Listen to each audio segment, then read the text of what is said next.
আসসালামু আলাইকুম রহমতুল্লাহি ওবরকাতুহু। সম্মানিত প্রিয় মুসলিম ভাই ও বোনেরা, আর ইসলামিক টিভির পক্ষ থেকে সকলকে জানাই আন্তরিক মোবারকবাদ। আজকে আপনাদের মাঝে আলোচনা করব 5 ওয়াক্ত নামাজের সময়সূচি, তাহাজ্জুদ সেহরির শেষ সময়, ইফতারের শেষ সময়, নামাজের নিষিদ্ধ ওয়াক্তসমূহ, সূর্যোদয় সূর্যাস্তের সময়সূচি এবং প্রত্যেকটা জেলা বিভাগগুলোর নামাজের সময়সূচি তুলে ধরব। তো আজকে মঙ্গলবার 21শে জানুয়ারি 2025 ইংরেজি, 7 মাঘ 1431 বাংলা, 20 রজব 1446 হিজরি। ঢাকা এবং তার পার্শ্ববর্তী এলাকার নামাজের সময়সূচিগুলো তুলে ধরছি, তারপরে অন্য জেলাগুলো নামাজের সময়সূচি আপনাদের মাঝে তুলে ধরব। তো আজকে ঢাকা এবং তার পার্শ্ববর্তী এলাকার তাহাজ্জুদ এবং সেহরির শেষ সময় হলো 5টা 20 মিনিটে।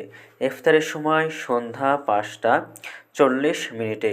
আজকে ফজরের নামাজের ওয়াক্ত শুরু হবে 5টা 24 মিনিটে এবং শেষ হবে 6টা 42 মিনিটে। জোহরের নামাজের ওয়াক্ত শুরু হবে 12টা 10 মিনিটে এবং জোহরের নামাজের ওয়াক্ত শেষ হবে 4টায়। আসরের নামাজের ওয়াক্ত শুরু হবে 4টা 1 মিনিটে এবং শেষ হবে 5টা 35 মিনিটে। মাগরিবের নামাজের ওয়াক্ত শুরু হবে 5টা 39 মিনিটে এবং শেষ হবে 6টা 54 মিনিটে। এশার নামাজের ওয়াক্ত শুরু হবে 6টা 55 মিনিটে এবং শেষ হবে 5টা 19 মিনিটে। এখন আলোচনা করব নামাজের নিষিদ্ধ ওয়াক্তসমূহ। তো সকালে 6টা 43 থেকে নিয়ে 6টা 58 পর্যন্ত, দুপুরে 12টা 4 থেকে 12টা 9 পর্যন্ত এবং সন্ধ্যায় 5টা 21 থেকে 5টা 16 পর্যন্ত। এর ভিতরে যতটুকু সময় থাকে এর মধ্যে আপনারা কোনো প্রকার নামাজ পড়তে পারবেন না।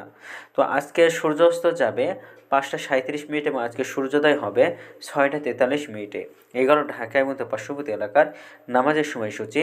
এখন আপনাদের মাঝে আলোচনা করব বিভাগীয় শহরের জন্য উল্লিখিত সময়ের সঙ্গে যেসব বিভাগের সময় আপনি যোগ বিয়োগ করবেন তা হলো এই, অর্থাৎ বিয়োগ করবেন চট্টগ্রামে 5 মিনিট এবং সিলেটে 6 মিনিট কম করবেন, ঢাকা এবং তার পার্শ্ববর্তী এলাকার নামাজের সময়সূচি থেকে কম করবেন এবং যোগ করবেন খুলনাতে 3 মিনিট, রাজশাহীতে 7 minute, Rangpur 8 minute, Barishal 1 minute বেশি করবেন, ঢাকা এবং তার পার্শ্ববর্তী এলাকার নামাজের সময়সূচি থেকে খুলনা 3 মিনিট, রাজশাহীতে 7 মিনিট কম করবেন, বেশি করবেন।